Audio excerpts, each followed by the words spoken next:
또 우리에게 주신 하나님의 말씀은 사도행전 2장 1절에서부터 4절까지입니다.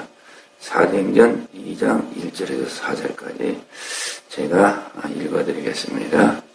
오순절날이 이미 이름에 저희가 다같이 한 곳에 모였더니 호련히 하늘로부터 급하고 강한 바람 같은 소리가 있어 저희 앉은 온 집에 가득하며 불의 혀같이 갈라지는 것이 저에게 보여 각 사람 위에 임하여 있더니 저희가 다 성령의 충만함을 받고 성령이 말하게 하심을 따라 다른 방언으로 말하기를 시작하리라. 아멘. 기도합니다. 사랑의 하나님 감사합니다. 오늘 또 새날을 주시고 주님의 은혜와 사랑 가운데 저희들이 이렇게 새벽기도 예배로서 영광 돌릴 수 있도록 인도하신 주님을 찬양합니다. 이 시간도 말씀으로서 저희를 찾아와 주시고 말씀으로서 저희를 만나 주시고 말씀으로서 저희들을 인도하셔서 세상을 이기게 하여 주옵소서. 마귀의 권세를 이기고 성령 충만한 삶으로서 주 앞에 영광 돌리게 하여 주옵소서. 함께 하심을 믿사옵고 우리 구주 예수 그리스도의 이름으로 감사하며 기도드립니다. 아멘. 오늘 또 성령 충만에 대해서 계속 말씀을 나누도록 하겠습니다. 이 4절에 저희가 다 성령의 충만함을 받고 성령이 말하게 하심을 따라 다른 방언으로 말하기를 시작하리라. 성령 충만하다. 이 성령 충만이라는 것이 사실 우리가 쉽게 받아들이면 간단하게 이해가 될 수가 있을 것 같기도 합니다. 그런데 그렇게 받아들이고 과연 성령 충만을 산다. 어떤 것일까? 또 좀 복잡하게 생각하면 굉장히 또 어려운 게 이 성령 충만이기도 합니다. 어제는 이 성령 충만에 대해서 우리가 일반적으로 말하는 것에 대해서 어제는 말씀을 전했습니다. 성령 충만은 우리가 이 성경적으로 그냥 보편적으로 그렇게 말을 합니다.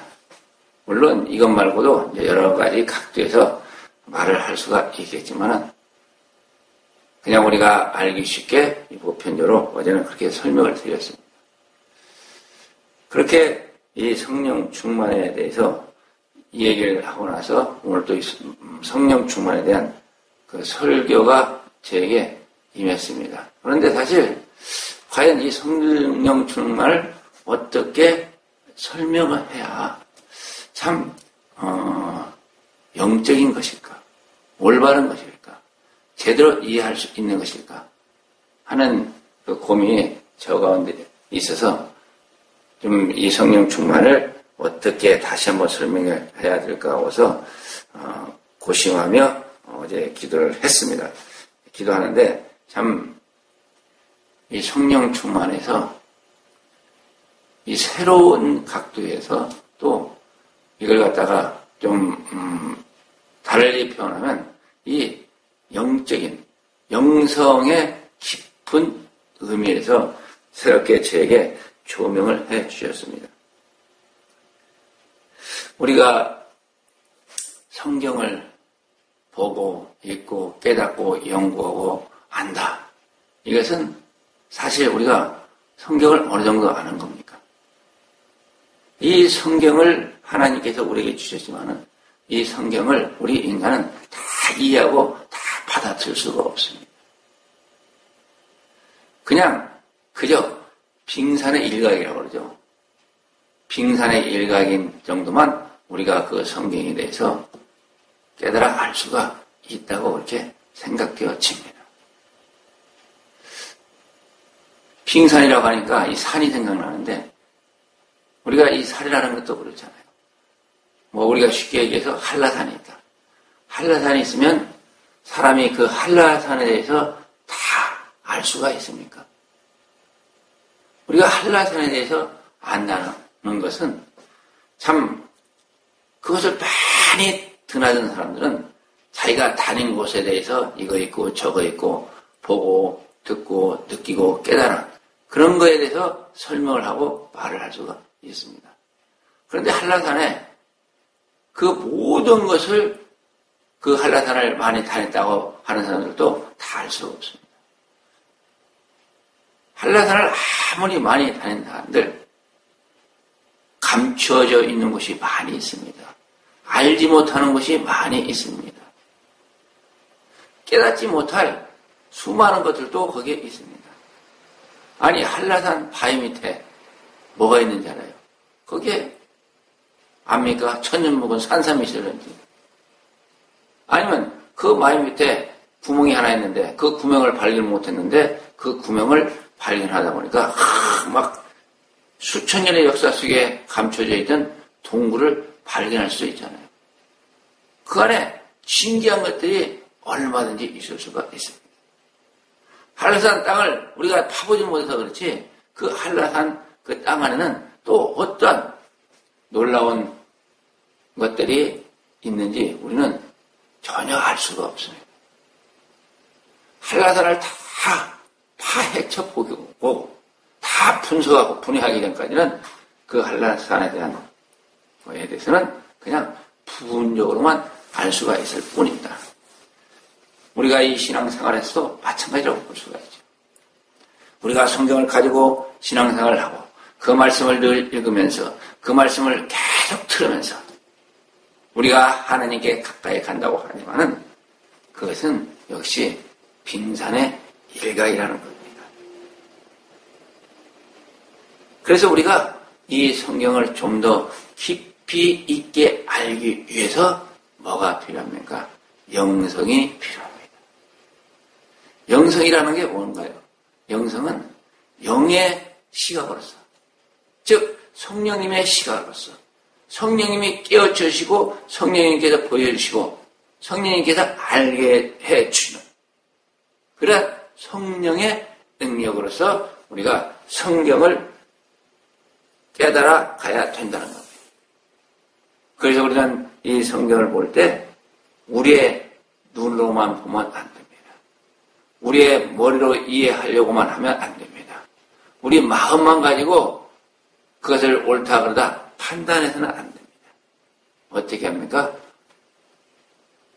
오롯이 성령에 의해서 우리가 이 성경을 보고 성령에 의해서 우리가 이 성경을 깨닫고 성령에 의해서 우리가 이 말씀들을 받아들여야 되는 겁니다. 성령에 의해서 분별된 말씀들을 우리 마음 가운데 받아들여서 올바른 길로 가야 하는 겁니다. 이게 바로 영성인 겁니다. 우리는 말로는 성령님께 의지하고 성령님께서 알려주신다. 그렇게 말들은 많이 합니다. 성령님께서 얼마나 우리로 하여금 깨우쳐주시고 알게 하시고 보게 하시는가. 이 신앙의 정도에 따라서 그 사람의 믿음의 깊이에 따라서 그것은 많이 차이가 납니다. 그게 뭐하고 똑같아요? 초등학생이 성경을 보는 거하고 참 이 성경에 대해서 전문가 목사들이나 또한 박사들이나 신학자들이 보는 이 성경은 다르잖아요. 완전 다르잖아요. 그 사람의 학문의 깊이에 따라서 성경을 보는 각도가 틀리듯 영성의 그 깊이에 따라서 이 성경을 보는 것도 다 틀리게 우리에게 받아들여진다는 사실입니다.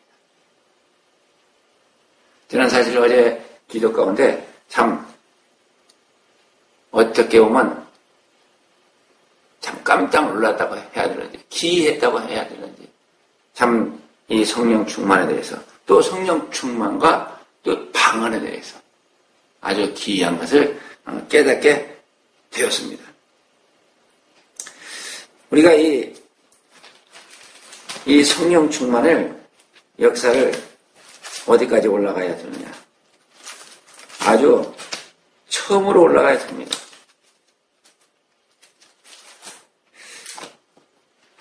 우리가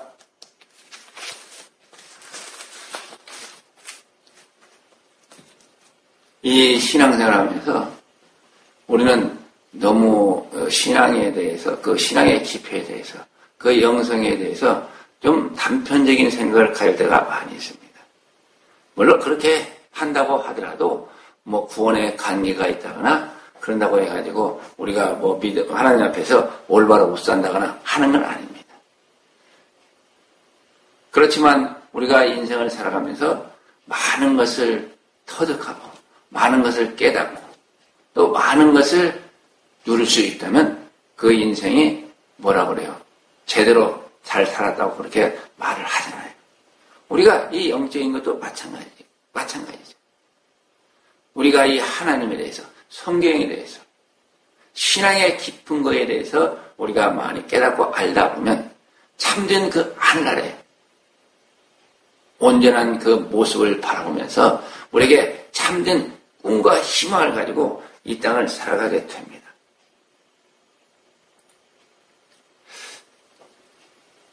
자, 우리가 이 성경에 나오는 많은 인물들이 있습니다. 여러분들은 이 성경에 나오는 인물 중에 과연 가장 성령 충만한 사람이 누구였을까요? 뭐 의외의 질문인가요? 어제는 그런 의문이 저에게 왔습니다. 그래서 이 사람 저 사람 다 더듬어 봤지만 결론은 누구냐? 가장 성령 충만했던 사람은 바로 우리 인류의 첫 조상, 첫 사람 아담이라는 결론에 도달합니다. 물론 예수님은 사람이 아니기 때문에 죄이죠. 성경에 나오는 인물 중에서 제가 말을 하고 있는 겁니다. 그렇다면 그건 이상하네, 말도 안 돼.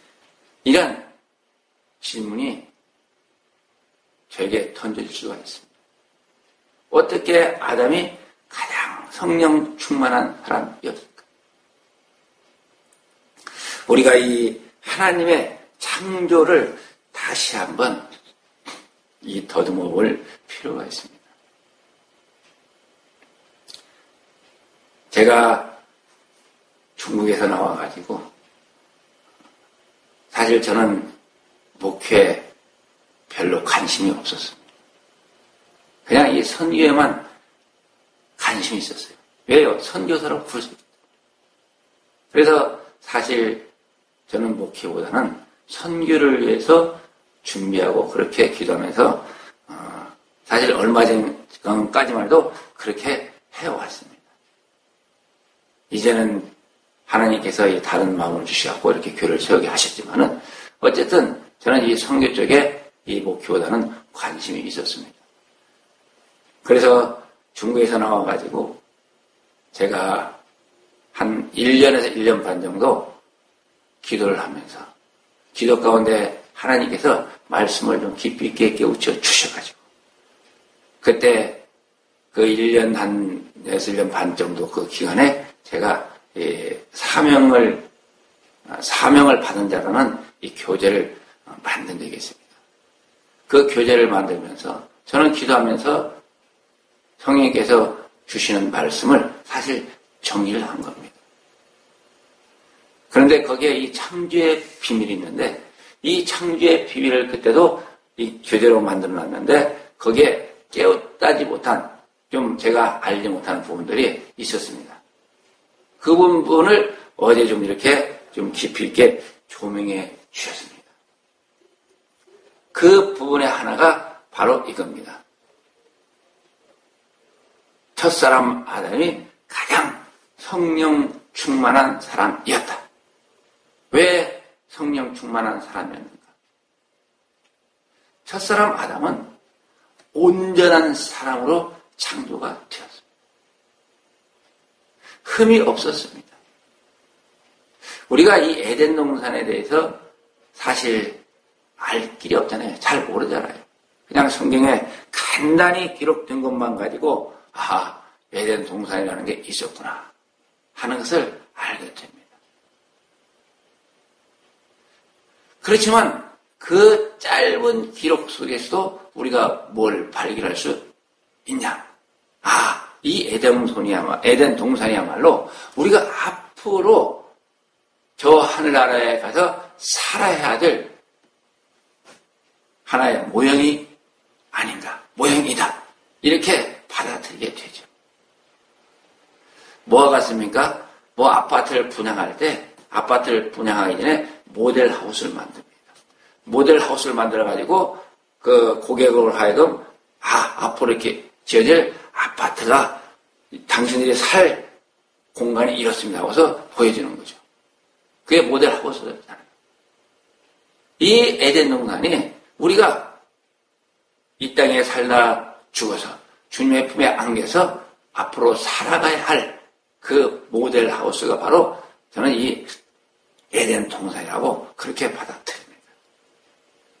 그래서 하나님께서는 우리에게 이 에덴 동산을 통해서 장래에 대한 꿈과 소망을 우리에게 주고 계시는 거죠.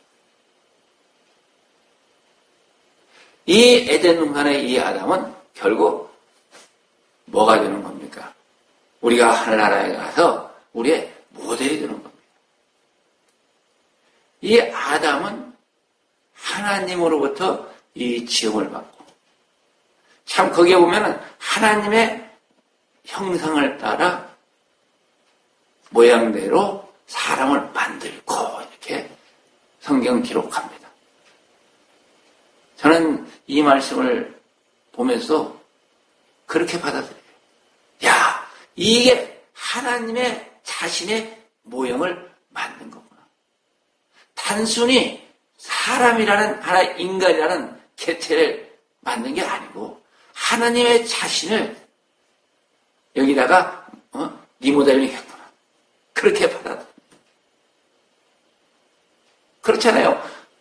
하나님의 형상을 따라 하나님의 모양대로 사람을 만들었다고 했기 때문에 그 안에는 뭐가 있어요? 하나님의 축소판으로서 만들어진 인간이 되어진 거예요. 그렇게 만든 인간의 인간에게 뭐가 들어옵니까? 바로 생기를 불어넣습니다. 생기가 들어옵니다. 이 생기가 뭐라고 그래요? 살아있는 영이라고 하잖아요. 살아있는 영이 되잖아요. 사람이 하나님과 닮은 꼴이 되어서 살아있는 영이 되는 겁니다. 이걸 갖다 우리가 좀 더 깊이 있게 깨닫다 보면 바로 뭐예요? 성령께서 오셨다는 겁니다. 성령이 함께 하신다는 겁니다. 성령이 이끌어 주신다는 겁니다. 성령께서 임재하셨다는 겁니다. 오늘날 우리가 예수 그리스도를 믿어서 구원을 받는 것도 뭐예요? 예수 그리스도를 받아들이니까 이 생기가, 이 성령께서 다시 우리 가운데 임하시는 거잖아요. 이게 바로 구원이잖아요.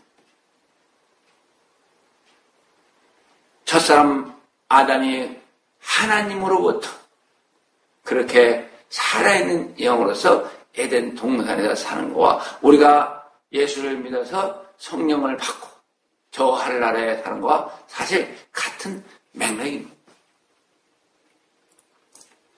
이러한 맥락에서 이 아담을 우리가 보게 될 때 이 아담은 어떠한 아담입니까? 이 아담은 사실 그 삶 가운데 세상 것이 아무것도 없습니다. 에덴 동산인데 무슨 세상 것이 있겠어요? 에덴 동산에 살다 보니까 하나님이 주시는 것만 가지고 살면 부족한 게 없었습니다. 아주 천국의 그런 삶을 먼저 예시를 해주고 있는 겁니다. 그래서 우리가 이 에덴 동산을 천국이라는 말보다는 낙원이라고 이렇게 표현을 많이 하잖아요. 이 아담은 하나님께 창조되어서 하나님의 모델로 창조가 되어가지고 이제 성령께서 그와 동거하시는 겁니다. 이러한 아담이 어떤 아담입니까? 제가 볼 때는 아주 가장 성령 충만한 아담입니다. 사람입니다. 이 아담과 같은 사람이 아담이 에덴 동산에서 쫓겨난 뒤로서 뒤에 이런 사람이 있었나요? 없었죠. 있을 수가 없죠. 왜요? 이때는 아담에게는 죄라는 게 없었습니다.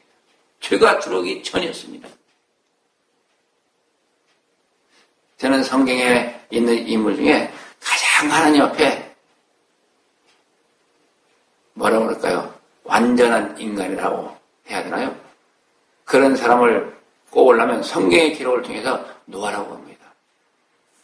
그는 당세의 완전한 자라 이렇게 성경의 기록을 하고 있잖아요.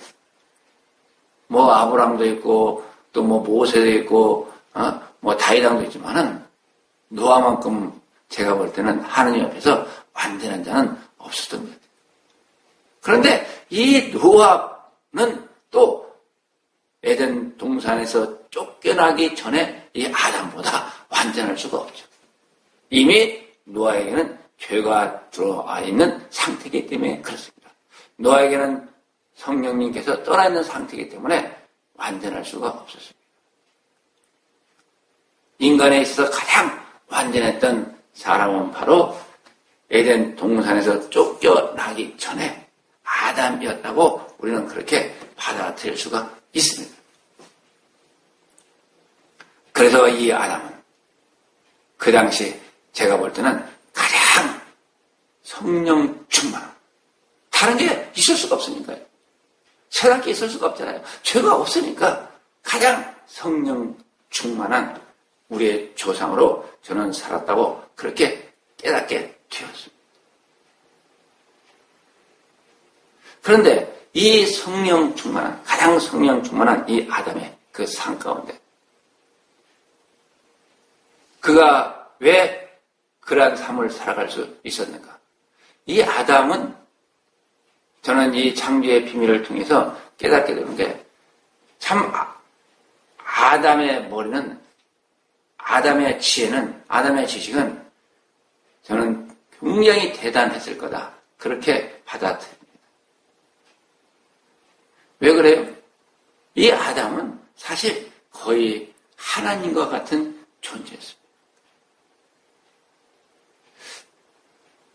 제가 이 언어에 대해서, 이 말에 대해서 궁금증이 많았던 게 뭐냐면 과연 이 말, 이 언어는 어떻게 만들어졌고 어떻게 시작이 됐을까? 과연 이 말은 누가 만들었을까?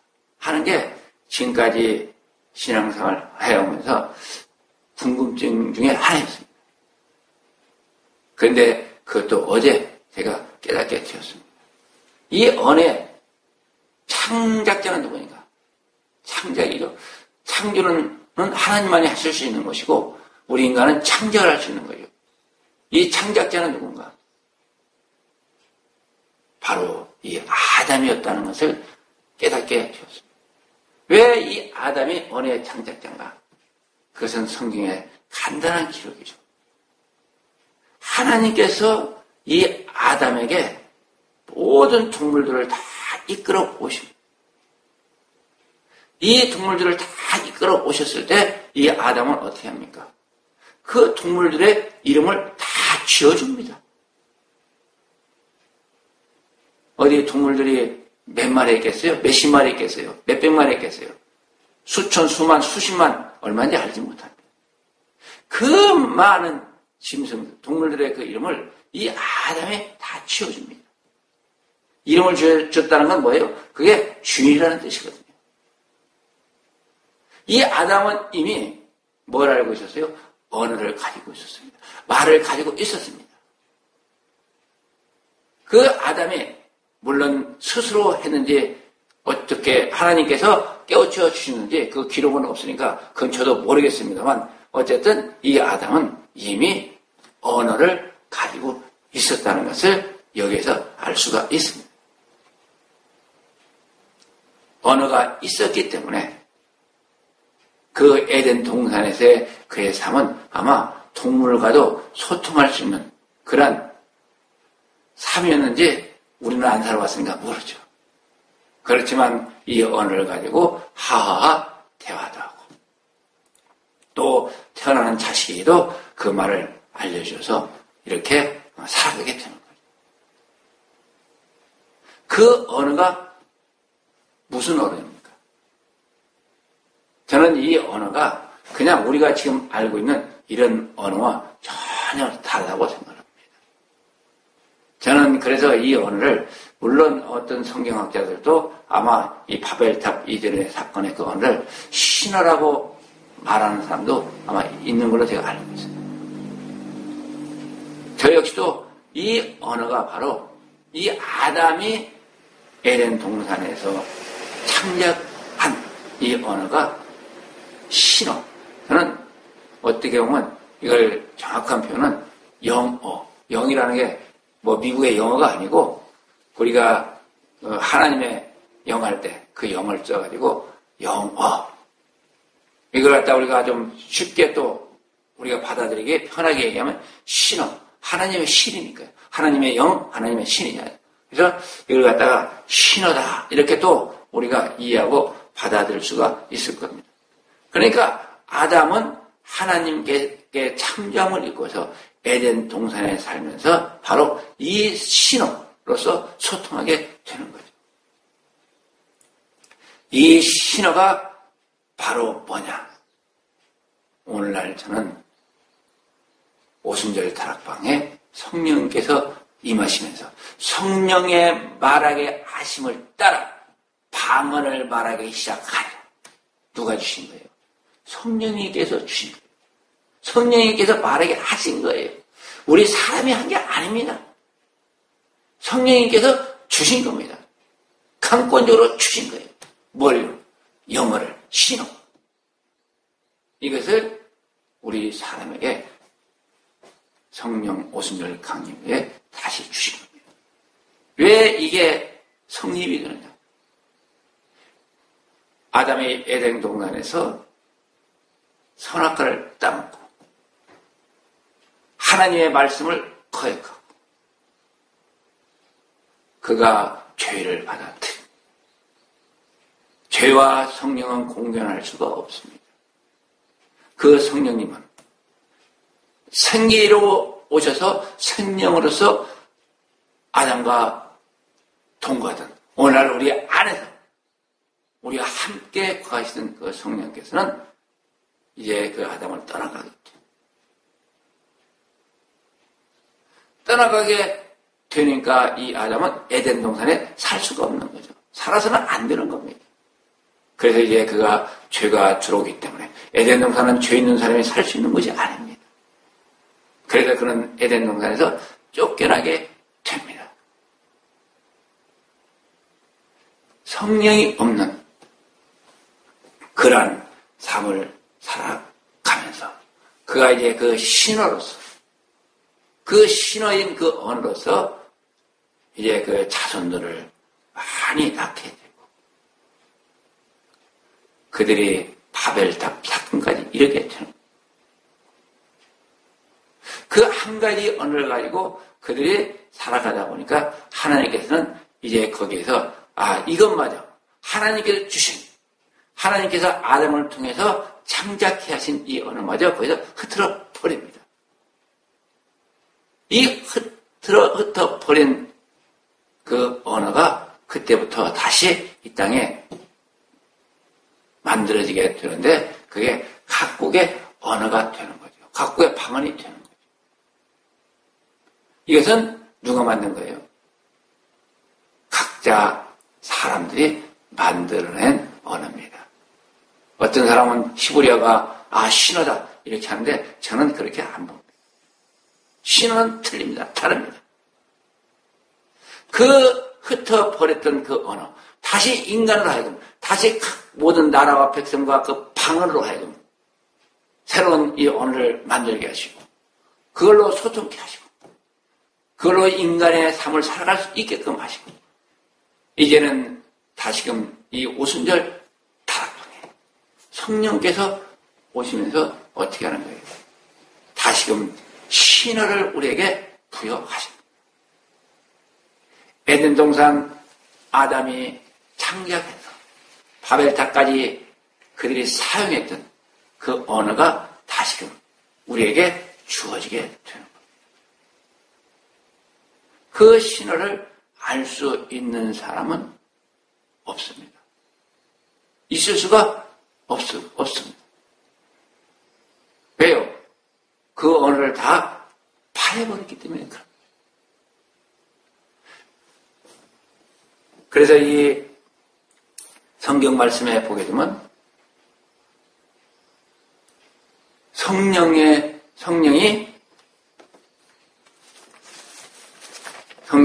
말하게 하심을 따라 방언을 말하기 시작하니라. 그렇게 기록을 하고 있는 겁니다. 그래서 이 신이라는 것은 바로 저는 이 말씀을 통해서 이 방언과 이렇게 연결을 짓습니다. 이건 뭐 제가 짓는 게 아니죠. 그렇게 저에게 성령께서 감동하셔서 그렇게 깨닫게 하셔서 그렇구나. 참 묘하구나. 참 하나님의 섭리와 역사라는 것이 바로 이런 거구나. 영성의 그 깊은 곳이 바로 여기 있구나. 영성이라는 것이 바로 이런 걸 깨닫게 해주는 거라 하는 것을 저는 그렇게 믿고 받아들이게 됩니다. 그래서 우리는 이 성령 충만, 성령의 역사와 이 방언은 우리 인간에게 새로운 하나님의 은혜와 사랑이다. 그렇게 믿고 받아들입니다. 지금 제가 이 새벽 설교를 해나가는 이 사도행전 2장 1절에서 4절까지는 얼마 전까지만 하더라도 이 성령 하나님에 대한 이 설교가 줄을 이뤘다면 이제는 이 성령 하나님과 방언 쪽으로 이렇게 저를 이끌어가고 있습니다. 제가 이 방언을 설명하기 위해서 이 방언을 깨닫게 하기 위해서 참 어렵게 그렇게 가고 있는 것은 왜 그렇겠습니까? 이 방언이 간단치가 않은 것이기 때문에 그럽니다. 우리 인간이 받아들이기에 참 이 방언을 이렇게 귀하고 소중하다고 일깨워 주기에는 그렇게 쉬운 게 아니기 때문에 그런 겁니다. 어쨌든 오늘도 성령께서 이 깨워주시는 이 말씀을 통해서 아직 제가 설교하려고 했던 내용이 아직 반도 못한 것 같아요. 그런데 시간은 다 됐고 더 하면은 그런 것 같고 그래서 일단 오늘 또 여기까지만 설교를 하고 내일도 다시 여기에서 이 성령 충만에 대한 것 그리고 방언에 대한 것을 계속적으로 하려고 합니다. 아무튼 이 성령 충만과 이 방언은 다시금 주신 아주 귀하고 소중한 선물이라는 그 사실을 우리는 절대 간과해서는 안 된다는 겁니다. 오늘 또 아까 말씀드렸지만 이 방언은 바로 뭐예요? 아담에게 주어졌던 신호가 영어가 다시금 우리에게 임한 하나님의 놀라운 은혜의 사건이기 때문에 그렇습니다. 방언을 할 줄 아시는 분들은 이 방언 기도를 통해서 하나님의 깊이 있는 그 뜻과 의미를 깨닫는 삶을 그 신앙생활을 하시길 주님의 이름으로 축원을 드립니다. 기도합니다. 사랑의 하나님 감사합니다. 참으로 하나님의 놀라운 은혜와 은총 우리는 가히 하나님의 그 큰 사랑과 은혜를 깨달아 알 수가 없지만 오늘 또 말씀을 통해서 우리를 말씀의 깊은 곳에 이르게 하시고 영적인 온전한 것을 우리에게 깨우쳐 주셔서 참으로 올바른 영성을 가지고 주 앞에 나갈 수 있는 은혜의 길로 인도하시는 주님을 찬양합니다. 오늘도 우리가 주님의 그 말씀을 붙잡고 그 말씀 안에서 성령의 도심을 쫓아 우리가 방언의 기도로서 또한 성령 충만한 삶으로서 주 앞에 영광 돌리게 하여 주옵소서. 함께 하시고 인도하실 걸로 믿사옵고 우리 구주 예수 그리스도의 이름으로 감사하며 기도드립니다. 아멘.